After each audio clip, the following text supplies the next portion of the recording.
who got dressed up in the F1 driver. Oh, you guys did trick-or-treating in Richmond? We went trick-or-treating in Richmond and wandered around the West End, which was really cool to do. And I actually think I beat the kid out in candy. I think I got more candy than. What was your costume?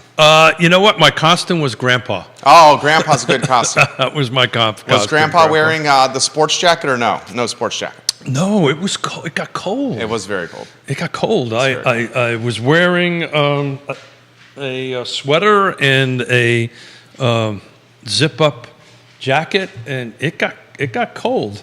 We may have had a little something of a warm toddy in the coffee cups. I certainly hope you did. Or hot did. Toddy as we were wandering around. I very much hope you did. It was a lot of fun. Did you guys do the neighborhood? We did. We very much did. Was it a good turnout? It was a fantastic turnout. Yeah, I tell you what, I expected to see way more kids than what I did. But yeah, we had a stellar turnout. It was I don't know, when I was growing up, it was a thing. You would fill up like pillowcases. Oh yeah, full of stuff. Oh yeah, absolutely. I mean, the weather, I think, maybe chilled some folks into the house. Well, it went from 85 bleeping degrees. 40 degree swing, 40 plus. 40 degree plus. Our fan club. Judah's chastising the mascot. Our in studio fan club. Chastising him a little bit. Well, yeah, that's from Holly Foster. Holly Foster's commenting. Holly Foster, Keith is eating your red vines right now. Holly Foster and Henrico is watching right now. Will you toss me a red vine? Oh, fantastic. So Holly Foster, Keith is passing out red vines right now from one of the tubs that's in the office. Well, one of the tubs went home to our house where my oldest is. It was a gift from Holly Foster for Judah. Thank you, Holly. Our oldest is devouring the red vines. Judah, we can cue that intro, and we'll wait for some guidance from you. God knows we need it.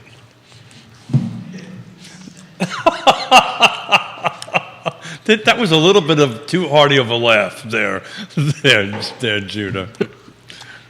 I think there's something wrong with that laugh. No, Judah. And by the way, Judah, it'd be really great if you had a microphone in front of you. It's right now a running joke.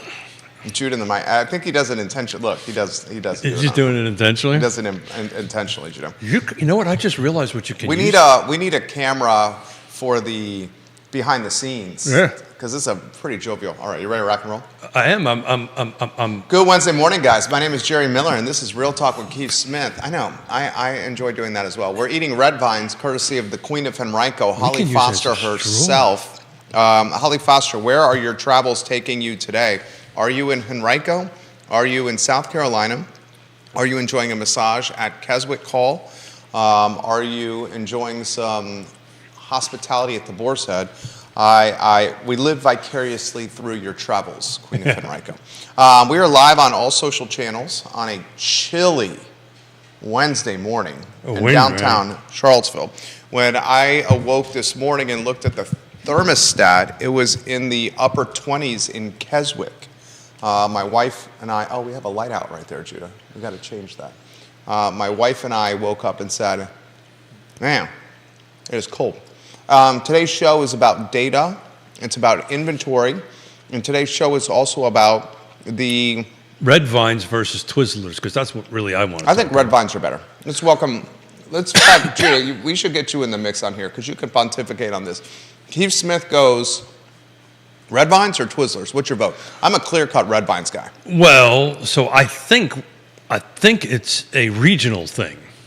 Oh. Here we go. Here we go. Tell me how this is a regional thing here. I never seen a red vine until I was in the South. Twizzlers was always up north. I may be wrong. I just never actually seen a red vine. And is Twizzlers, I think Twizzlers are solid, and this is hollow, which makes a great straw. Yeah, God, I love you so much. You generally got me doing a laugh right there. And you can do the fake cigar smoking right there, right? Yeah, right. For some reason I want to do that. Judah is doing that as well. Are you a red vine or Twizzler man? Were you a smoker at one point? No, it was not really my cup of tea. Yeah. I played too many sports. Still do. So the impact on the lungs always concerned me. Well, I enjoy a cigar. Yeah. Were you a smoker at one point? No. I was a very young Marine at the time, and generally it involved a lot of alcohol. Then a cigarette would come out. Yeah. And I'd always steal a cigarette from somebody. I wouldn't call that. Do you know Yona used to smoke? Really? Regularly? Yona? Well, were we talking like a pack a day? No. I don't think I've ever seen her smoke than one cigarette a day. Well, that's not. That's not really smoking. It's One smoking. cigarette a day? Yeah, she was pretty good. Okay. This is, Holly, thank you so much. This is good. I might have to get up and get another one. Well, if you do, make sure you get one for all of us. Judah, are you? When would I not do that? I know he is a very thoughtful person. And every morning, if I go to get a cup of coffee, I invite you for a cup of You do. coffee, and every morning you say no. I do. I try to say no. Holly Foster says, glad everyone is enjoying the red vines. In my kitchen in Berkeley Point, she's in her kitchen in Berkeley Point right now, Good. having her morning coffee, watching the show. She also asked about Scott. Scott is not on the show, Holly. I appreciate you asking that question. Jason Howard on Rio Road, welcome to the broadcast. Judah, we didn't get your take. We didn't get Judah's take. No, what we need is, I think Twizzlers are solid. And Jason Howard's asking about the law case. Yeah, sure, Twizzlers are we'll get hollow. to it. I'm sorry? Twizzlers are hollow too. Really? Yeah. Damn, what's the one that's solid? What's the one? I can tell you. Yeah, we got important things to talk about, people. Twizzlers versus Red Vines. Holly, thank you very much for the pre-show snack. Oh, absolutely. It was Holly, we've been munching on this for much of this week and the latter part of last week when I picked them up from why you. do I think Twizzlers are solid? I don't think Twizzlers are solid. Twizzlers are also hollow. I find the red vine, especially these red vines, to be fresher than the Twizzler. The Twizzler is a bit more chewier, where this one I find is a little bit more meltier in your mouth. Judah, did you decide red vine or Twizzler? You know, I think for most of my life, I didn't even know there were red vines. Look at that. Well, I just if thought you of 'em as- Google I it, just thought this of 'em is as- exactly what they say. Twizzlers considered more Genteel. genteel. Not genteel. No, gelatinous. Once chewed. And Gelatinous. often adhere to the teeth. Yeah, I would have to admit this The red vine does not. did not adhere to my teeth. Which is crucial, Okay. especially for young. Particularly if you got fake ones. So Do you have fake teeth? I have fake teeth. Do you? Are all your teeth fake? No, just my first couple of teeth. Okay. Well, I know a lot about you. Yeah, you did not know my front two teeth are fake? I didn't know that. So that means they were done well. There you go. They were I done well. remember it blew both our minds when I found out that you were left-handed. Well, that's just wrong because we sit across from each other for like It's for so 500 long. like freaking 600 shows, and this is my left. Yeah, This is my right. I can tell right from left. Multiple people. It's all over the feed Yeah, now. we'll get that to a minute in a minute. Not anybody who's been watching us on the commission topic are not surprised by the outcome because we've been calling it that was going to be. But I do, if you don't mind, if everybody can indulge me for a little bit, I do want to. And before I do that, Judy, did you get this loaded up?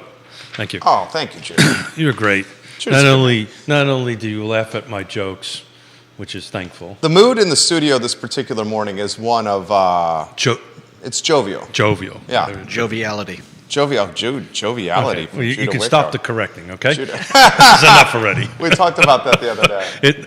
We got to go over here now, okay? Judah. Gelatinous. Gelatinous.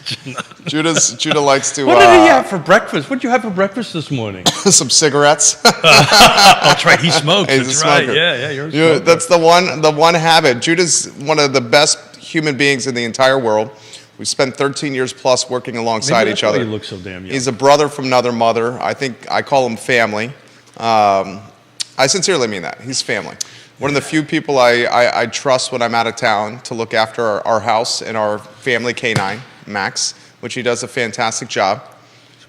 One habit we're going to break of Judah is the smoking. How many you smoke a day? It's so expensive. And it hurts your body, your health. They say the same thing about alcohol, too. That's true. Touche. A little bit more socially accepted, however. Oh, that's changed so much. I mean, it used to be, it was a thing. So I've asked you to put this new slide up that we had.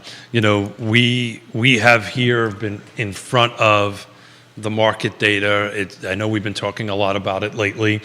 We are now at the end of October. We're still, frankly, waiting on CAR's third quarter data to come out. We'll just let that lie there, throw that out there and let it lie. But we've been providing data. So one of the things that I wanted to look at, it was a big picture. How between CAR, the eyebrows are going up. That means, I don't know. I'm just saying there's comments coming in. There's comments coming in here. But what I wanted to look at was everything from the CAR footprint, Augusta, Buckingham, the cities of Waynesboro, Staunton, for single-family detached, attached, condos, existing and new construction. Just take a big look at how many units have sold and what was the average. I didn't use median. Shout out to Carly Wagner trying to help me help me get a little bit better on that, to include Woody and to include the good Dr. Lisa Steravant on it. Remind me to go back to talking about the good doctor here in a little while. But look, if you take a look at what's on the screen, and I'll describe it to the folks that may be not looking at it, between 2020 and 2023, we are down 63% in volume of sales. So we have sold 63% less homes over the period of 2020. This is month to month, right? This is looking at October only, from 2020 to 2023. But the sales price have gone up by 30%. And those who can take a look at it a little bit later, I've been talking about when these two trend lines are going to start intersecting. Did you see where they intersected? Oh, I see them. He's got them on screen. They intersected in this month of October, which means that prices are going to continue to go up and the volume of sales are going to continue to go down. The other thing that was super interesting in this, I expected to see a greater decrease in sales between October 22 and October 23, but that's not the case. The actual largest decrease in sales, the volume of sales, was between 21 and 22. That's why we've been talking about this stuff for so long, this has been going up. But there was a 33% drop just in that 1 year time frame between October 22 to October 20 to October 2021. But in any event, I'm sure there's other topics folks wanted to talk about. I felt that this was helpful for folks to kind of get an idea of the trend and where the market's going to go. And I think when we do this for November and December, we're going to see these trends still continue. Oh, 100%. Kelly Jackson, ¿Qué pasa, chico? Hey, Kelly, welcome to the program. Johnny Ornelas, ¿Cómo estás, amigo? Tom Powell, ¿Qué pasa? Kristen Smith, Dr. Downey, Georgia Gilmer. Hello, everyone. Welcome to the program. Catherine Lochner, Nikki Chambliss, welcome to the program. Give the show a like and a share anywhere you guys are watching. If you have questions, jump in. Todd Rath, Andre Xavier, Seth Minsky, Michael Pruitt, Roger Voisinet. Roger, we are going to talk about the... how do I characterize this? In fact, what I'd like to do is turn this into a sizzle reel for the I Love Seville show, Judah, later today. We have a little bit of clarity. Keith is an expert on this.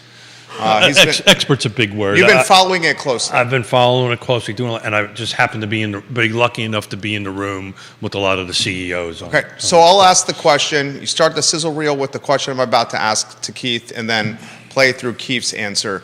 We'll chop it up and play it on the I Love Seville show later today. J-Dubs. So Keith Smith, you've been in the business for, 30 plus years? When he uses my full name, I get a little 30 nervous. plus years, Keith Smith. The commission structure and the business we call real estate and how realtors get paid on the residential side, buyers, agents, and sellers, selling agents, could be in the cusp of changing. Set the stage for us if you could, Keith. Yeah, so this has been in the works for many years, right? I've been tracking it for many years, and there's actually two large class action suits. One I wouldn't want to use the word settle because it didn't settle.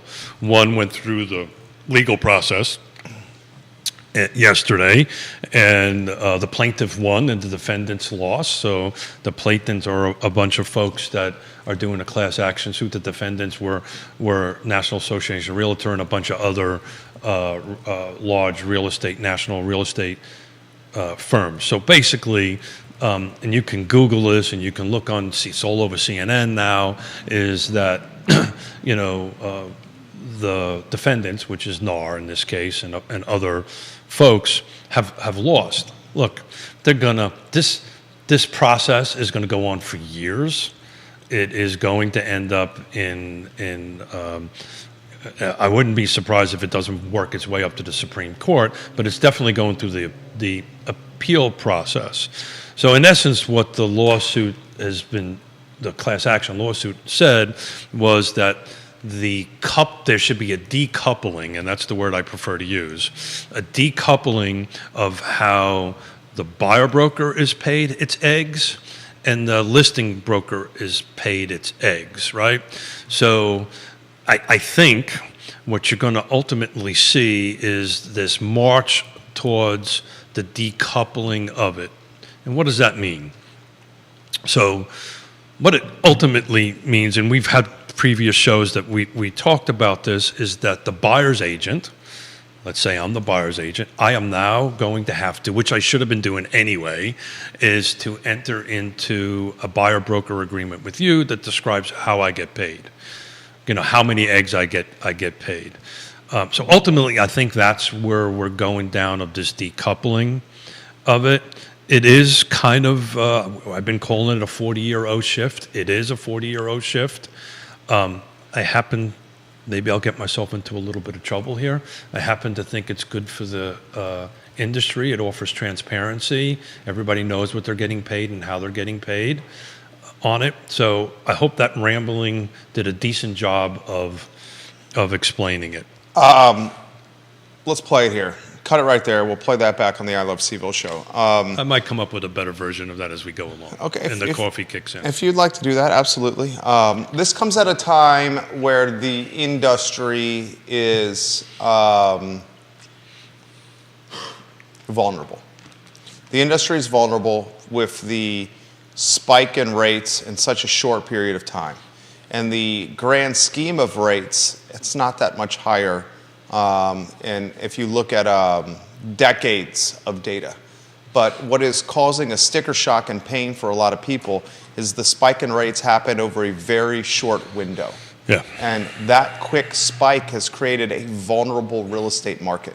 What's also compounding the vulnerability is the fact that so many American homeowners have rates at 4% or under, and they're not going to list their homes unless it's divorce, death, job change, a life event. People are comfortable with 4% and under interest rates. I think it was roughly 80% of America has 4% or under, which is creating an inventory shortage, an inventory pinch. Well, all you got to do is look at the chart that we did this morning. Exactly. Look at the chart to show the inventory. It's been the last time that, the only time we had a growth in inventory, again, looking at this October to October, was between 19 and 20. If you take a look at that chart again, we've been on a downward slide of inventory from 2020 to now. I'll let you finish asking the question.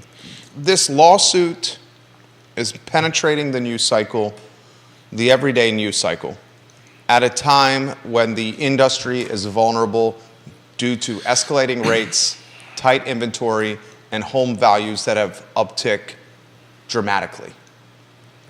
It's an extra headwind, if you may. Yeah, so I could just rattle off. This is a unique time in our industry, right? And I think you used the word headwinds. We've got multiple things happening at the same time. 8+ interest rate, decrease in units to sell, decrease in volume, right? So the people that are in my line of work, volume is money, right? Yeah. So they're making... You need stuff to sell to make money. Right.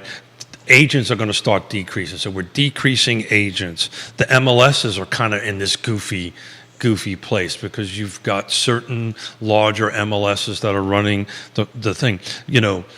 We've got an education process that has to happen now where buyers who are represented, they're going to have to be able to tell these are the 112 things I do to help you, or 110, whatever it is that it works for the agent to go ahead and do that.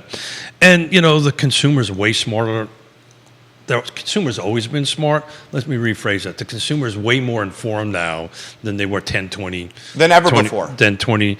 And I think this election is going to have some sort of impact on the overall market. So I just, then God forbid, if things over in the Middle East get worse. So there's multiple items that are having these headwinds as you use it, or items that are going in to do it. So at the moment, we're talking about one, right, which is this potential shift. Now, those who are watching and the agents that are watching, none of this is going to happen fast, right? But what you should be doing now, and, look, you got to be super careful. I'm not a lawyer. I'm not a CPA. And if you're a real estate agent watching this, your broker is the one that needs to guide you through this. That being said, now, if you're in the space, now is the time to start honing up your skills, educate it. Because, what's going to happen. Oh, by the way, one last item that just popped in my head. Everybody's dues, by the way, was due October 31st.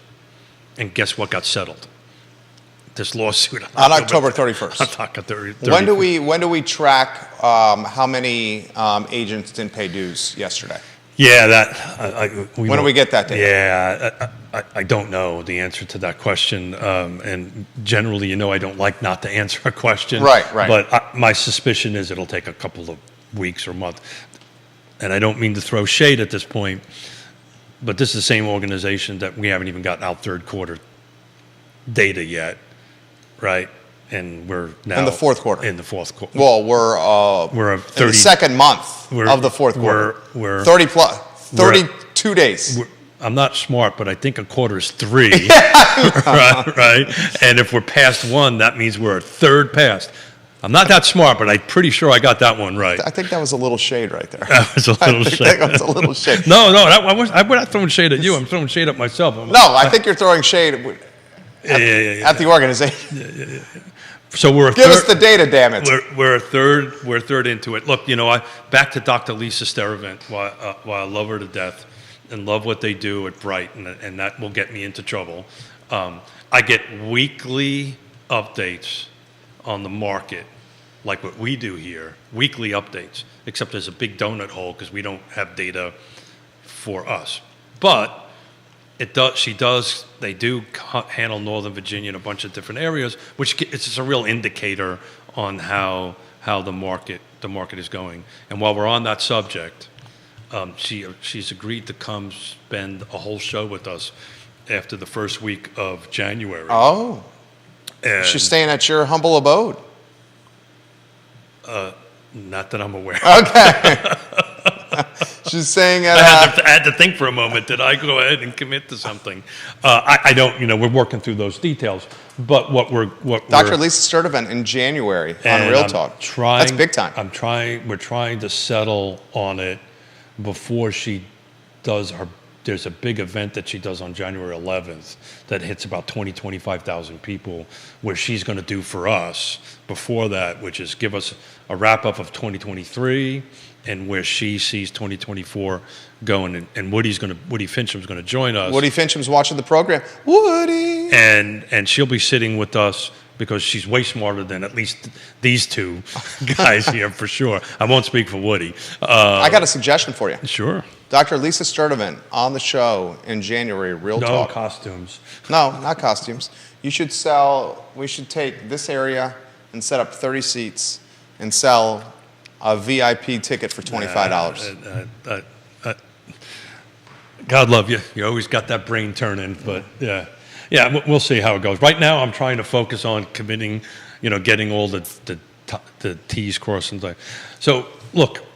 Here's a question that's come directly on the show, and it's one that could be turned into a sizzle reel. Dylan's Rule, welcome to the broadcast. Thank you kindly for watching on Twitter. I'm trying to dance around this as delicately as I can. Here's the question. Judah, you ready for this, for a sizzle reel? With a commission lawsuit in the news cycle and the decoupling of potential decoupling of buyers and sellers, agents, commissions. A direct question for you. Will buyers, agents, commissions go away? And the second part of the question is, how will buyers, buying agents, realtors that represent home buyers be compensated moving forward? So break it in half. So we'll call it eggs, right? Because I want to make sure I stay out of trouble. So eggs have always been negotiable. Full point, stop, always been negotiable.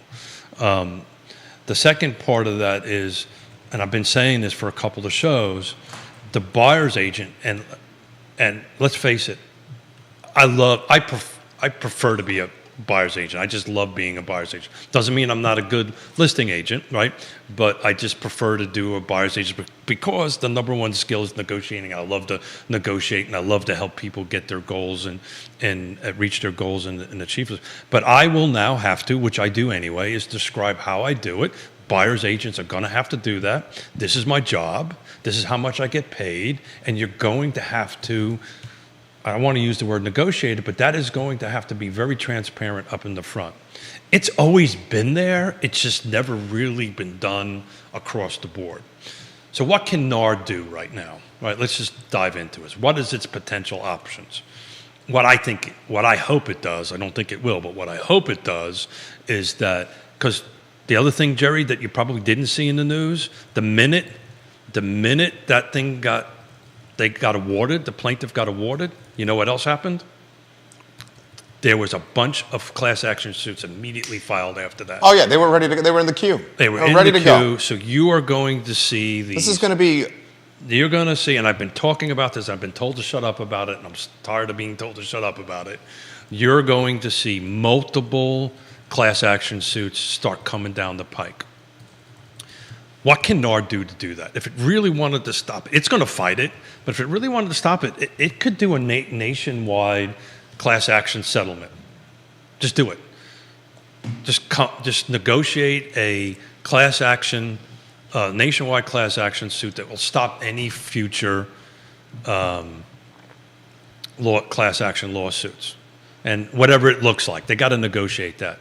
And then they've got to, whatever that number is over a period of time, let's say 4 years it is. Us as agents, guess who gets to pay for that? Because that then will just get increased in our dues to go ahead and pay it. But it puts it away, right? Because as this goes on, Jerry, this conversation about this is just going to get worse, and not worse, but get more vocal and more out there in the media, in the news cycle, in the vocabulary, in the lexicon, in the lexicon to go ahead and do this. If NAR was to do that, it would stop it, and it would, in my opinion, I'm not a lawyer, but it would stop it in its tracks, and then we can get on with fixing whatever issues we need to fix so the business is more transparent and that as it should be. Does that make it? Was that a decent? That was good. Woody Fitchum says buyers, agents, commissions will continue to be a thing. It will be blended in differently. That's exactly the value of being a professional agent will be even more important. Kelsey in Short Pump says, my prediction and the talk around the office, she's an attorney, is you will see a dramatic drop in realtors working in this business. Yeah. So Wall Street Journal predicted 80%. I think that number's a bit wacky. But these items that I just listed, right? 8% plus, probably going to be closer to 9%. Decreased sales in units, decrease in volume, all that stuff. Plus this is already got the headwinds on that. But prior to this, I was projecting 30 to 40% drop. It's probably going to stay somewhere around there. Right? Somewhere around there, maybe closer to 50% as this particular stuff goes on. I thought she was going to say that it would be downward pressure, or depending on how you look at it, on the number of eggs. Right? You're going to see that. I think that will happen. But that's already been happening. That's been happening for a very long period of time. It just never was talked about. Here's, I think, what Woody is saying, and I agree. This is when you need a trusted advisor to go ahead and help you out with this. I had I'll leave names out. Had an excellent phone call with a client yesterday, or potential, a client yesterday. There was the direct result of the show, and the first thing that she said was, "Thank you very much for the information that we're providing," which rocked my world on it.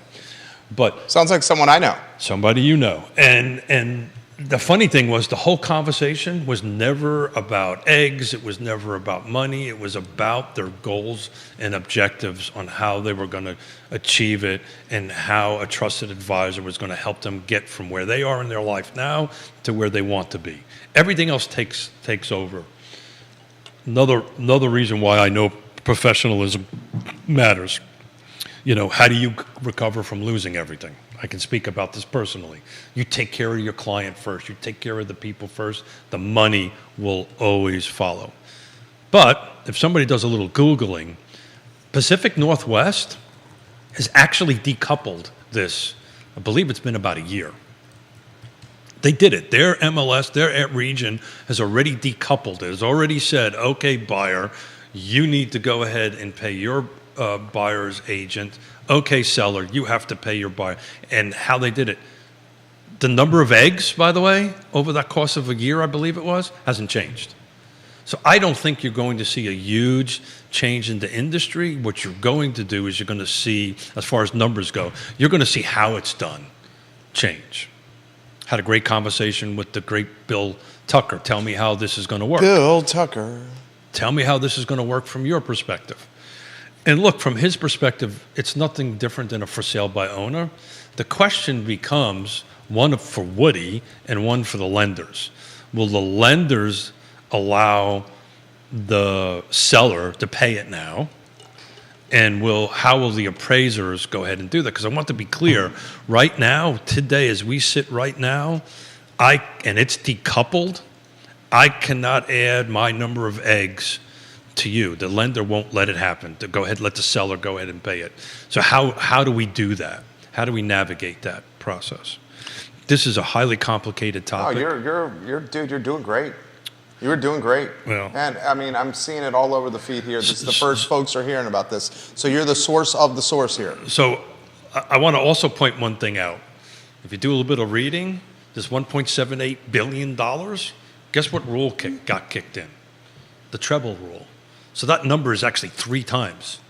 So that number is closer to $6 billion. Who pays this? Well, that's the 99 million billion. That's the $6 billion question, right? God only knows. It's not going to get paid anytime soon. The other thing is I had a really good conversation with a friend of mine that is a he's an attorney that handles. $1.8 billion is a lot of money. I mean, No, it's trebled. It's more than that. That's what nobody's talking about. It's really 5 and change, almost $6 billion. So, a very dear friend of mine that is a lawyer that does class action suit cases. This is what he does. There's basically 3 points in a case like this that people settle. One is before. Those who follow the news, Remax did it. Who else did it? I think it was Anywhere, which is the old Century 1, the old Century 21. But there was 2 that settled out of it on there, which ended up doing a national settlement, by the way. So they're good to go going forward on it. But they. Oh man, I'm just trying to figure out how to say this without getting myself. Oh, just say it. Yeah. At this point, how many times? Yeah. So you're the voice, dude. Yeah. So ultimately, I think what is going to happen is I ultimately think typically between losing an appeal and these other class action suits, there's a bunch of settlements that happen. And I think that's what's going to happen. I think ultimately somewhere between now and there's going to be some settlement reached amongst the parties to go ahead and do that. The question becomes, as you artfully asked, how does it pay and who the hell pays it? Yeah. I mean, is this going to come down to the owners of the various brokerages across the country? Yeah. Well, you've got to look at who's who, right? Some of them are street. Some of those are traded on the market. Some of those are publicly traded. Yeah. Publicly traded companies. Some of them are not. Some of them are privately held companies. The association is just that. That's an association. But I think there's going to come some sort of look. The 10-ton elephant in the room is the National Association of Realtors. That needs to be the body that takes leadership on this, which I'm sure they are. That's the body that I think is ultimately going to go ahead. And it's just not me. It's some pretty smart people I'm talking to that are coming with some sort of settlement. It's going to get done. It's going to put this thing to bed. They're going to come out with new rules that are very transparent. There's going to be a period of time that everybody's got to learn the rules. Right, it's going to be kind of a little goofy time on it, and then we'll get back to helping people. Woody wants to talk about this on Monday. Yeah, sure. He'll be here Monday. Sure. Did he say that's what he said? He said we should talk about this Monday. Do you have him scheduled Monday? He's coming on Monday. Yeah. Okay. I will mention this on air to Keith Smith. Yeah. So you got a boatload of realtors watching and realtors commenting. Let me get to those comments. Yeah.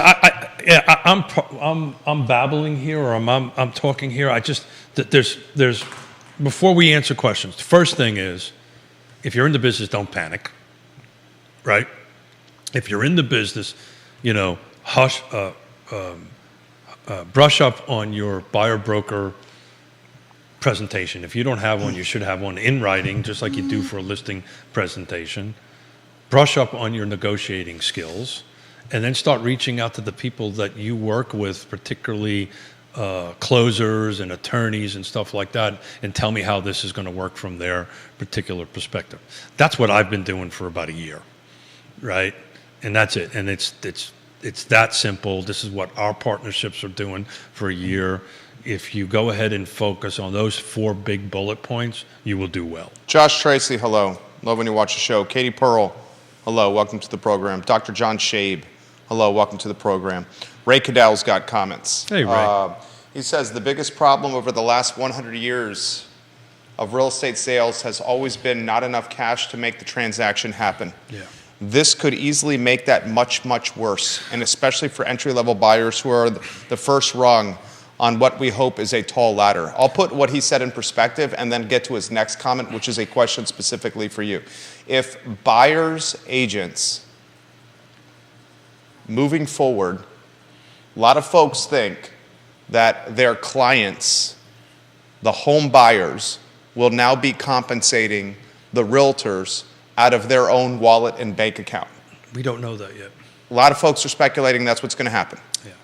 That with the decoupling of seller's commission and buyer's commission, a lot of people are predicting that the people that are trying to buy a house will have to compensate an agent for their representation in time. What Ray Cadell is alluding to, a first-time home buyer in today's market with 8+% interest rate and home values at all-time highs, they're going to have to come with even more cash to the table to buy a house. Yes and maybe no yes. So that's why... That's what he's alluding to. That's why... Let me back up for a second. I took notes, so I won't lose my train of thought on this. So that if you... And I literally had an obsession of tracking the 2 live tweets for the last 2 weeks from the courtroom, because there was people in there live tweeting that I'm part of, and I was getting updates.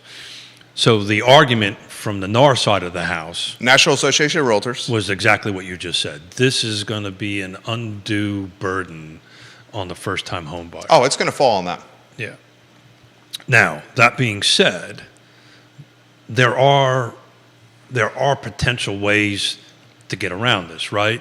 So if I'm a first-time home buyer, and at the moment it's a seller's market, right? So the seller is going to control how this process is going to work. But it's no different, Ray, and tell me if you don't mind chiming in how you handle this, but if I am doing a for sale by owner, right, and I've got a buyer, and my buyer broker agreement says I get paid X eggs, whatever that is, in it, and I've done my job, and they understand what my value is and so forth and so on, right? I either negotiate this into the contract that the seller is paying these eggs. It's very transparent. It's very out there. We've done a fair number of for sale by owners where we had buyers buying that. We put it in there. It's very clear. It's very out front. And the transaction gone through. The lender paid it. It was great. We either increased the sale price of the thing or negotiated into the beginning of it. But this methodology has happened before. The point is, it's not in huge numbers, right? It's very minimal amount of transactions that are actually done that way. I ultimately think what's going to happen in this settlement, because I think that's where this is going, I think this decoupling, if NAR is able to negotiate this, I think that this decoupling will be optional, right? Will be optional on the seller side. What do I mean by optional is that the seller can then unilaterally decide, which it does now, by the way, can unilaterally decide that it's going to offer X number of eggs to the buyer's agent, and it moves along just like it's been moving along for 100 years, or however long it's been doing it. If the seller decides, no, I'm only going to do $1, which, by the way, you can do now in our MLS. You can do it for $1 to buyer's agent. We discussed that there are listings out there that do that, right? Then we either are going to have to write it into the contract, or the buyer's going to have to bring up that cash to it, which is an undue burden on the first-time home buyer. Because what the first-time home buyer is trying to do now, Ray, right, is they're trying to bring as much cash to the table as possible to buy their loan, to have their loan amount as minimal as possible, so their monthly payment is as minimal as possible. Because 99% of people who buy, or whatever that number is, buy for the monthly payment. They don't buy any other reason. This is what they're trying to do. So I ultimately think this is going to land on the lenders. The lenders are going to have to figure out a way, together with what NAR does really well, by the way, which is lobby and negotiate, right, with the regulators, and to allow this to be added as a seller concession if it's truly decoupled, right? It is said you must do this nationwide. This is not an option. That's the only path forward for a first-time home buyer. Ray Cadell says, into the contract is a great plan unless the courts think that it's not uncoupled enough. Well, so there's a topic that we're not talking about, which was in 2021, President Biden, made an executive order giving the FTC the right, and I don't have the text in front of me, but you could simply Google it. Federal Trade Commission. It literally talks about this, that gives the chairperson at their sole discretion the right to decouple this. So a little bit of Googling and you can figure this out. There's a chapter and verse in there that that chairperson of that Federal Trade Commission can unilaterally do this. So if they don't like how this is going, and as long as this current administration stays in place, these lawsuits can go the way they're going, and the FTC could say, well, we're going to decouple them anyway. So this is why I think what's going to happen is NAR behind the scenes with its lobbying efforts, which is freaking awesome is probably, if I was in the boardroom, they're probably concurrently going, hey, look, we're going to appeal this, but let's see what this looks like, and let's see what we can negotiate with everybody so we can put this thing to bed and start helping these first-time home buyers, because there's just way too much pressure out there. Not enough inventory, too many buyers. What do you think of, this question's come on the feed, what do you think about... Was that a decent answer? It's pretty good, yeah. What do you think about the current Redfin position on the National Association of Realtors? Well, it's not only Redfin, it's RE/MAX. They want your take on that. Yeah, so what they've done is You should set the stage here. Yeah, that's what I think I'm trying to do here. Okay. Redfin and RE/MAX, again, this is public record. I'm not sharing anything that's not public.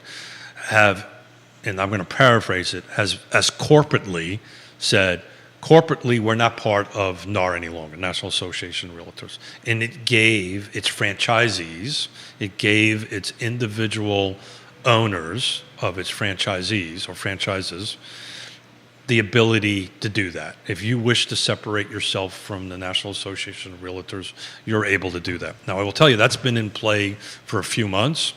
to the best of my knowledge, very few people, if any, have taken advantage of that. That may change now, but at the moment, so all they did is said, okay, we're out as corporate participants.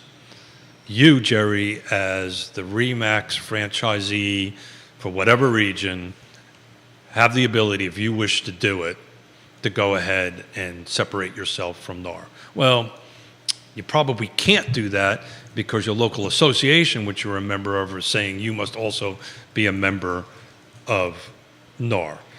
All it did, and some simple Googling will prove this, all it did is it said, if you want to do it, Jerry, you now can do it. Because in the franchise agreement, it said you must belong to NAR. And all they said is, you know what? You don't have to belong to NAR now if you don't want to. That's in essence where it's at. Katie Pearl's got a question for you. This is a good Katie. question, Katie. Hey, Katie. Woody said we'll unpack I'm gonna have Katie's... to take some ibuprofen to get. Woody says we'll unpack Katie's question on Monday as well. Okay. Here's Katie Pearl's question, KTP. Love when you watch the show, KT. If double commission has been previously baked into the cake, and then all those commissions go down, does that mean that home value should be going down by that equivalent amount? No, I can tell you home values. So that's the thing. Take a look, if you can put up this chart again, if you don't mind. Since 2019 and 2023, this is October over October. These are average numbers. And this is just a huge footprint, right? This is everything from Buckingham County to the other side of the hill, all products plus new construction, right? This is just an average. You got a boatload of brokers of watching that right number. Our sales price jumped from $326 to $479. And that is not going to stop. This, as long as that inventory track is at 60% and the up track is of values at 30%, values are not going to go down. We'll welcome Quentin Beckham and Tim Carson to the program. Andy Zeman, Dean Russell, hello. Real estate is all over. The realtor, you got them all over here. And I'm probably going to get fired by the end of this I don't think so. But micro locations. I don't think so. Micro locations matter, right? So to understand the numbers I'm throwing your way, Jerry, is these are big footprint macro numbers for our region. And I've included both sides of the hill and Buckingham because we talk about it all the time. What does that look like? So the number of sales went down 63% since 20, and the value, I think, went up 30, if I remember the number. Scott Thorpe, welcome to the show. Went up 30%. So that's not going to happen. What's going to happen is the sellers is going to keep more money. That's all that's going to happen. So if the number of eggs go down, yeah, the seller's going to get it potentially anywhere from 1.5% to 3% additionally, and the buyers are going to have to pay the realtors that represent them either. I don't really think that's going to happen. I will bet you this is a long-term bet. Yeah, right? this is where we're going to settle this bet in 5 years. No, I think this time 2024. I think this time next year. You don't think buyers are going to pay folks to represent them? I think certain buyers will. I think this is going to be how some commercial deals are done. Well, commercial deals are always done this way. Right, and I think that's going to then migrate into residential, where their buyers are going to say, I will give you X amount of dollars to be my representation. I'm looking at the bar. Your rum is getting low. Yeah, my rum's You got a trip to the islands coming. We got a trip. I got a trip to a beach on Long Island we coming got a trip to go visit in December to visit our friend that has a distillery in the islands, and I'll bring back some stuff. I'm going to go out on a limb and say I don't think that's going to happen. And it's really not much of a limb because I've looked at what happened in the Pacific Northwest. It really didn't happen, right? You think what's going to happen is sellers will put in a seller's agent, after conferring with their sellers, will put in the MLS that we're willing to give this percentage of the transaction to a buyer's representative. So that's what you think is going to happen. Let's be crystal clear. Right? Yeah. This hasn't happened yet. Yeah. Right? This is not, oh my God, I got to go out and do this. What I'm talking about is you got to prepare yourself for it, right? So that's what we're doing. Yeah. So, I just want those who may have jumped in now on the show or listening to it. This is a long way from actually happening unless there's an expedited settlement that's a national-wide settlement, that rules get changed and decoupling happens and so forth and so on. The likelihood of that happening, it's just probably going to take time. Katie Pearl goes, all of those numbers account for commissions as we have known it. This is a major, major shift. Oh, it is. Well, I've been talking about it. I've been talking about it. Ray Cadell says this to you. You've been at the forefront of this. I've been talking about it. And that's when you talked yesterday to with a client that materialized from this network. She highlighted to you, I value the content you create on Real Talk and watch religiously. And valued, not just me, but people that are professionals, valued their ability to help them navigate an extremely difficult or complicated transaction. Scott, Ray Cadell says this. Ray Cadell is a broker. He is going to be telling his agents what to do and plays a trumpet. firm. I got it right. Ray Cadell's a broker. He says, I think Redfin's position is even firmer than what Keefe said. Redfin will require many of our agents to resign from the National Association of Realtors. Now, after careful deliberation, Redfin will go further than resigning from the NAR board, requiring our brokers and agents to leave NAR everywhere we can. Yeah. Most brokerages are only a loose affiliation of independent agents, and none of us wants to impose a policy that could alienate any of the people who generate our revenue. My hearing aids is Ray saying he's a Redfin brokerage? I'll read Ray's comment. You can ask Ray a question. He's watching right now. Ask him a comment. You want me to read it again? I'm pretty sure he's not Redfin. But here's the difference between Redfin and Remax. The Redfin model is the agents are employees. That's the difference. They are W-2 employees and they get bonuses and so forth and so on. So they are not independent contractors. So a little bit of Googling on Redfin will go ahead and Tim Carson, jump in here. We'll show that. Where Remax is a little bit different, right? Or like all the other franchisees out there that they are independent contractors. The Redfin, that's where the difference is. That's where Redfin can tell their employees to do that.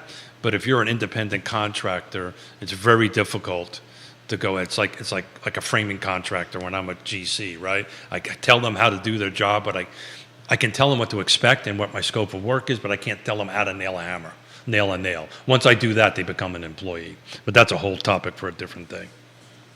You ready for this one? Yeah, go ahead. I got notes. Got cards too. A lot of people are asking this question. This one comes from one of our favorite North Downtown listeners who walks with his wife, their dog, in the 4, 5, and 6 o'clock hour, he said, and stops and chats with his neighbors about topics from the I Love Seville show or from Real Talk. He said much of North Downtown is now watching the shows, and they talk about the show's content. Thank you. During the dog walking. I can't speak for your show, but for Real Talk, I'm flattered. Thank you. He says this: what would prevent a realtor who is not being compensated by a seller to not show the home to their buyers? Try that a different way. All right, Grayson, I think this is what you're saying. And if you want to rephrase or type your comment, let us know. He's basically saying this: if a seller is not compensating buyer's representation with a percentage of the sale, he's asking Grayson if buyer's representations will blacklist or not show homes where compensation is not provided for those houses. So the answer to that is if I have my buyer broker agreement with Jerry and I do my job and I have my buyer broker agreement set up that says that if the seller's agent or the seller isn't offering compensation, a number of eggs, but our agreement says a number of eggs, why wouldn't I show it? You've agreed to pay the number of eggs. This is my services want to do. So it's a non-issue. Now, could it happen if an agent does not do their due diligence and do their buyer broker agreement? I guess it could, right? I'm not a Pollyannic about it that this doesn't happen. But if everybody does their job and gets their buyer broker agreements nailed down and signed with Jerry, it's just like a for sale by owner. A for sale by owner never typically doesn't offer buyer's agent. It's no different. Our buyer broker agreement, when I write it in there, I say, Jerry, if the seller doesn't pay X eggs, you're going to pay X eggs, and that includes for sale by owners, new construction, anything in the MLS. It's a whole litany of things. You go find it on Telegram somewhere or underneath a rock, right? We agreed to X number of eggs. And then I'm going to go ahead and I'm going to do a single showing agreement with the seller, with the seller's agent on that and say, look, I'm going to show your house on such a day and such a time, and if I bring you a contract, do you agree to pay me X number of eggs? Right? So if you do your job up front and have all your documents in front, that should never happen. Does that make any sense? It should never happen. Now, if you don't do your job, I think it's an ethics violation, frankly. But who's going to enforce that? Yeah, well, that's a whole different can of worms. But yeah. Well, what's going to enforce it is when this is what would enforce it. I'll tell you what's going to enforce it. Finish, please. Agents, or more importantly, the sellers. No, this is what is going to enforce it. Or the buyers. The buyers who are on Realtor, the Realtor app and the Zillow app, they see a home show up. They like this house from the digital curb appeal, looks good to them. Oh, damn, this house looks good. Hey, why didn't you show me this house? That's what's going to enforce it. I think 97%. That's what's going to enforce it. Again, I don't want to throw too much shade on NAR here because, I think NAR's going to get in front of this, and I think NAR's really going to show up and do the right thing. NAR does some awesome stuff.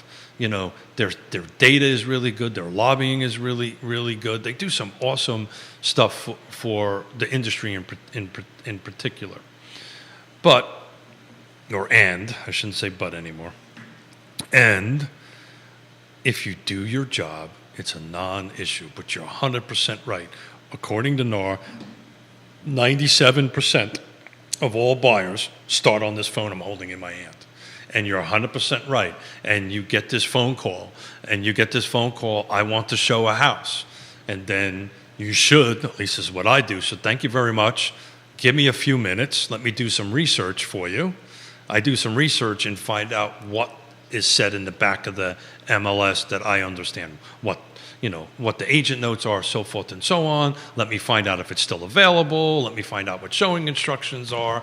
I do my job as a buyer's agent and start asking W questions, who, what, when, and where, of Jerry, the listing agent. So tell me about your seller. What's their motivation to move? So forth and so on.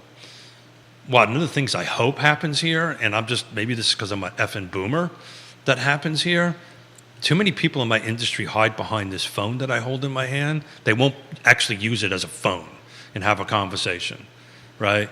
Hey, I need to talk to you about this listing. I'm about ready to show it. Don't send me a text back. Don't send me an email. When I say I need you to call me, I need you to call me, right? And have a conversation. I'll tell you about my buyer. You tell me about your seller. That's not happening in huge numbers right now. They hide a little bit too much. I probably just got disowned by Carr by saying Woody Fincham. No. This is what... Yeah, it's true. It's the truth. And the buyers and sellers out there want this kind of transparency and accountability. Do you know why I get in trouble by saying number 6 all the time? Because nobody wants to hear it. What's number 6? Who on the other side matters. And that's the conversation. And you know why you're successful? If you're in this, it's because you're honest. If you're in who on the other side does matter. It does matter. It 100% matters. A shout out, a question for Ray. I don't know who's watching. Woody Fincham's got this comment. What is the impetus on leaving the National Association of Realtors? Brokers willingly participated. Did you just say I mentioned it? Brokers willingly participated in the scheme. Brokerage's parting ways seem more like virtual signaling than anything of substance. NAR does need a restructuring, but does it really need to go away? No, I don't think it needs to go away. And that was the point I was trying to get at. NAR does some really good things. Look, the industry's... Sorry, schema. What's the word? Judah? A representation of a plan or theory in the form of an outline or model. SCHEMA. Schema? Yeah. Schema. Sorry, Woody. Schema. Yeah. It's the word he used. Big word. Big word. Yeah. Schema. That's definitely a $10 word. That's a big word. That's Schema. a $10 word. I'm trying to get beyond the $1 word. Ray says he's still watching. Schema. That's the first time I've heard Ray schema said he's in a still long watching? time. Oh, yeah. Yeah. Ray, I want to ask you a question. I know the answer to this. I'm going to ask it anyway so everybody in the feed and Jerry can spit it out. If I send a text or a phone call, an email to Ray on one of his listings and say, Ray, can you please call me? I'd like to talk to you about your listing. What would you do? Of course Ray would call. There you go. Of course Ray would call. But there's a boatload of realtors that are yeah. under 40 that won't call. Do you know how many people I've seen? And I love my better half. I love her dearly. I love her dearly. She would rather fill out a form online, do a text message, or send an email than talk to a human on the phone. People under 40 get social anxiety to literally have a phone conversation. Judah despises talking to people on the phone. There's been so many times at this shop, I'm not throwing shade to you, the reason you're going this way is because you find it to be more efficient. There's been so many times in the 13 years of us working alongside each other, I was like, pick up the phone and talk to the person. He's like, well, it's easier for me just to send an email or a text message. Context is exactly. lost. Context exactly. is lost. Right. But and I don't know what transaction you're talking about, right? Just in general. But in our case, this is generally the largest transaction and the most impactful transaction. He says, I'd call back instantly. Yeah. But he said, just like I'm saying, sadly, it's a generational thing. Yeah. The younger generation, young millennials and Gen Zers get social anxiety for talking on the phone. That will change. It will have to change. Because guess what you're going to have to do now? If this really gets decoupled, right? If this really becomes mandatory decoupling, which, again, I think it's going to be optional. I think ultimately how this is going to get settled out is going to be optional. But assuming it goes mandatory decoupling, you've got to talk to me, Jerry. I've got to have a conversation with you because I need to now have a conversation with you how I'm going to get compensated. And you've got to have these two-way conversations. Look, maybe I'm a boomer and maybe I don't know what the hell I'm talking about. But my hope is people will start talking to one another. I can't tell you how many texts and emails you read that gets out of context. And I'm a texter. I love to effing text. But when it comes to a transaction of that, you've got to do the 45 minutes that I was on the phone with the client that came from this show to say, okay, tell me what technically the I Love Steamboat show. But okay. Go ahead. Came from the I Love Charlottesville network. Thank you very much on that, on how I can best help them. That conversation has to happen. And who knows, maybe it goes there, but that might be me being north of 6-0 and then barely. Yeah, barely. But I am north though. Barely. Soon to be 1 year more north. Sarah Hill Buchensky, hello. Annie Zeman, hello. Jamie Turner, the investor, hello. Scott Thorpe, the commercial broker, hello. Dean Russell, hello. You got 4 mortgage brokers watching the program right now. So the questions for Nikki Chambliss still watching the program. Yeah. Brittany Gray, Stanley Martin watching the program. Yes. Seth Liskey, the multi-unit real estate investor watching the program. So the question for the loan officers is, how do you handle a for sale by owner? If I was to bring you a for sale by owner right now, forget about what's happening. Right now, for sale by owner, we've negotiated it into the deal that the seller is going to pay X number of my eggs. Done. The buyer doesn't have to pay it. I've done my job. I've negotiated. That's how I did it. On the buyer. I've negotiated on that. The buyer is getting an FHA loan, 95%, 97% loan value. We've negotiated this into the deal and wrote it into the contract that the seller is going to pay whatever number of eggs that we've all negotiated to. How the hell does that happen in their world? And how that happens in their world is how this is going to go. If there's a path forward to do that, that's how this path is going to go. It's just I, as the buyer's agent, I'm going to have to negotiate with my buyer and negotiate with the seller, which, oh, by the way, requires me to talk to you to go ahead and do it, because you got to talk to negotiate on it. You don't negotiate with text and emails. So if Coach B can answer that question, if the question is, it can be done, then that's the path. By the way, I asked the same question of the William Tucker, and they just add it to the CD and it gets funded and we move on. So what's different, Coach? You tell me, Coach B. Coach B, Andy? So This is a question from Eric Thompson, who watches the shows regularly. Yep. He said, could there be a class action lawsuit that could possibly lower the prices of homes? No. That's what I responded to him. No. Yeah. I said, no, that's not going to happen. Yeah. But I wanted to give the man the... I appreciate the question, Right. and I didn't mean to be flippant about it, but that the market controls that. Exactly. So if there was a class, I lived a half a decade under communism. If the government says you can't charge any more than this, that is what communism is, Right. and it's just not going to happen. And some folks may not want to hear this. The last thing we want is any kind of More government. rent control or more regulation. That's just a cluster If you look at any locality that has rent control, it does not work. Backfires. It doesn't work very well. Absolutely backfires. So to take that and twist it around a little bit, what the government can do is increase this inventory by helping new homes get to help reverse 63% decrease in, let me see if what the government can do... 1, 2, 3, in 4 years. In 4 years, there was a 63% drop in the number of units sold, while there was a 30% increase in price. What the government can do... So he's focusing on and I love you to death, brother, but he's focusing on the sales side. Where we need to be focusing on is increasing the inventory side. I don't see that happening anytime soon. No, it's not. And what the government can do is lower rates, which could create affordability. But the byproduct How of does it lower rates? the byproduct of lowering rates is going to put more buyers in the pool to buy houses, which is going to escalate prices because demand's going to increase. If you look at this slide, where when we start looking at this longer and longer and longer, and have really smart people like Woody and really smart people like Dr. Sturtevant looking at it, I'm just speaking at this from a guy that's got street smarts, right? You're going to start seeing these trend lines get even deeper and deeper, where inventory is going down and prices are going up. I just don't see inventory increasing. If interest rates start dropping a little bit, you'll start seeing the increasing go up. But the longer we go with these two lines, the harder it's going to be to get closer. Does that make sense? Oh, that makes sense. The longer it's going to take to get closer. That makes sense. What time is it? It's 11:25. Oh.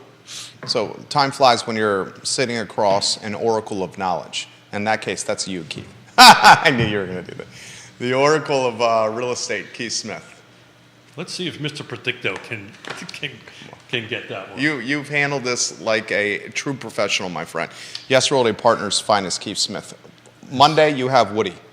Let's set the stage for Monday, because Woody's... He hates this. I do. I'm not a huge fan of this one. I find this one a little gimmicky. Okay, well, we'll take the gimmick off. A little tchotchke. Tchotchke? Yeah. Well, the reason I think there's a time and place for Mr. Predicto. Yeah. And this is not the time. On any show. No, I didn't say that. I don't say any show. Particularly this show, you've hit such a grand slam, we don't need the gimmick of Mr. Predicto. I was just trying to divert the question to something else. Eric Thompson says the income will not keep up with that, Jerry. Let me handle this question. Let me answer this question. Eric, I respect and empathize. I respect, empathize, and sympathize with the income not keeping up with values. I will push back on that a little bit. The HUD area median income for the Charlottesville area is $123,300 per household, and that number is increasing. The $11 billion invested by Amazon into Louisa County, plus the expansion of UVA with data science school and the biotechnology schools, is going to bring thousands of people to this area that are going to be earning well north of $123,300 per house, like considerably more than that. The incomes will keep up with the escalating prices. Certain incomes will, certain incomes won't. Right. And excuse me, this gap The wealth gap will widen. will widen. No doubt. And Charlottesville and Albemarle County will become a playground for 10%ers. So the two things that are widening is the wealth gap and the generational gap, right? I talk about this all the time, right? The generational gap. I think 38% of last year, and I can't wait until they come out with their sales. NAR, again, one of the great things about NAR, they're super great with all the stat stuff, really good stuff. I'm curious to see, because this last year, 2022, was the first year that the boomers outproduced the millennials. Is that trend still continuing? Are more boomers buying and less millennials buying? And the Gen Zs are hot on their tails. 170 million between those two groups, Gen Z and millennial. And they're all started hitting these, what they call housing formation years, whatever in God holy names that means on that end of it. I think that's getting married and having kids, but who knows? Woody Fitchum with another SAT word. This one I know, Woody. The schema was legitimately the first time I've ever read that word in my life. Jude. You've obviously, Judah's a wordsmith, so you've read that word many times. This one I know. He says there must be a crescendo at some point. Woody, you look pensive over there, Smith. Yeah, I'm getting texts. Well, you handled it perfectly. Yeah. You can't. The folks in the industry, you can't bury your head in the sand and hope it goes away. Well, You can't bury your head in the sand and hope it goes away. That's not a strategy. No. Not talking about it is not a strategy. No. So This man is going to get the business because he's getting in front of it. Because he's being honest and transparent. That's what the folks want. And as this becomes more in people's hands, and as that lawsuit penetrates the media cycle, I don't know how much more it is in people's hands at the moment, right? it's going to get. Yeah. So look, if you're out there and you're in the real estate space and You can't hide from this. and you have a license, and do yourself a favor, reach out to your broker and say, okay, I am sure the brokerages out there, I know this is what we're doing, is out there educating and training our agents. This is really a great time to do this. Just get skilled, bring up your skill level on how to do a buyer presentation, bring up your skill level to make sure that the buyer understands full transparency how this is going to work. On the listing side, you've got to do the same thing, because this is the potential that the listers have to be aware of, right? Because if this becomes an actual decoupling, right, and it could happen in the middle of somebody's listing, you've got to have this conversation with everybody, in my opinion. Maybe you think differently, but in my opinion, transparency always is a good thing, and go ahead and get it on the table, and then there won't be any problems. If you do this up front and work on your skills, there's not a problem here, guys. It's going to move no different than a for sale by owner. It's going to be no different than a commercial. Not too many people do commercials, but enough agents out there have done a few for sale by owners. That's the methodology forward. Write it in the contract. Make sure you got your buyer broker agreement nailed down, that your eggs are done, who's doing what to who. Do a buyer presentation on it. Have the conversation with the other side. Okay, this is how this is going to have to go, right? It's just an extra couple of steps in the process that you maybe have not had to do since 2020, because we had a 30% increase in value, but we had a 63% decrease in inventory. Just build up your skill levels. And there's, Nikki over there at KWA, she's freaking awesome at this stuff, right? And I know they're training their agents. We're training our agents. Just be prepared. Did I wrap that up okay, sir? You did. Keith. 11:30, look at that. No, Keith, you should hear this from me. I wrapped that up right at 11:30. I mean this sincerely. Yeah. And he's Catholic. He hates compliments. I'm going to give it to him anyway. We're on point here. Thank you. I know this is not an easy topic to talk about. This is an extremely difficult topic to talk about. But look at, dude. I'm looking at you. You did great. Thank you. You did great. Thank you. I think it's one of the best ones you've done here. Oh, stop it. No, I mean that because it's not an easy topic. Yeah. It's uncomfortable. That's right? what I'm saying. It's uncomfortable. Look. You did great, dude. Look. I'm supposed to stop saying dude. Our 5.5-year-old is. Really? Yeah, dude. I just said it again. I don't even know I'm saying it. Our 5.5-year-old. I got yelled. Did I tell you I got yelled at for calling a group of people guys? You at the coffee shop. Yeah. No, our 5.5-year-old saying like said this to me the other day and to my wife the other day. Really irritated her. Said, "Chill, bruh." He said that. So it's fine. Chill, bro. Is he watching Teenage Mutant? It's from the playground. Oh, really? Chill, bro. Yeah. And Teenage Mutant Ninja Turtles. Chill, bro. And Chill, she bro. said, "Hey, dude. Excuse me. You don't talk to your mother that way." Yeah, good for her. Yeah. Good for her. Yeah, look. Chill, bro. And I was like, yeah.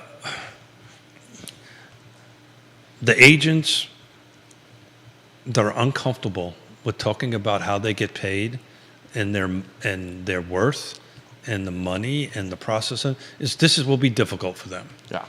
Right? But those of us who are comfortable with that will do well because we've been doing it for a while. So there's some skill level. You know, we are going to lose agents. We were losing agents anyway. I mean, when you have a 63%, just think about that, Jerry. 63% drop in sales since 2020. Number of volume of sales, 63%. That's a huge number, right? So that in itself is going to move folks out of the industry. Plus the new rules, people that are not comfortable with it are going to kind of move them out. We're going to settle out. I think in our marketplace, probably closer to 600, maybe 700 agents this Talking time. about calling the herd. Yeah, well,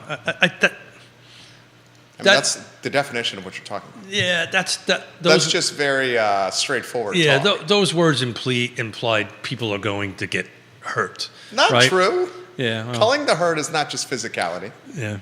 So what'll happen? There will be a natural migration. I like that, huh? That was good. Yeah. A natural. This should be a sizzle reel. A natural. I fucking love you so much. A natural migration. There will be a natural migration of people in my industry out. Those of us that have been around through the time of great unpleasantness or before, in my case, and then folks like Ray have seen this before. There are these ebbs and flows and natural migrations. It's not culling. The herd is migrated to a different place. Oh, God. Jesus Christ, I'm Jerry. crying over here. It's so funny. Oh, we got to wrap up the show. Migration. It's a migration. No culling the herd. Judah Wickower is the director of this fine and fair talk show.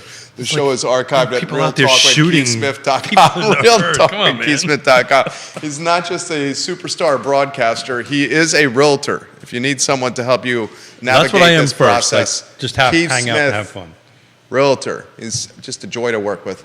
And he's all about... 11:34, brother. I know. I'm trying to end, Keith. Thank you to Judah. Thank you to Keith. The I Love Seville show is up. Yes, the I Love Seville. She can't help it. Who knew? It's up in 56 minutes. Is there such a thing? Did that even happen? So long, my friends. Is that even possible? Shut Smith up? I don't think so. I don't think so.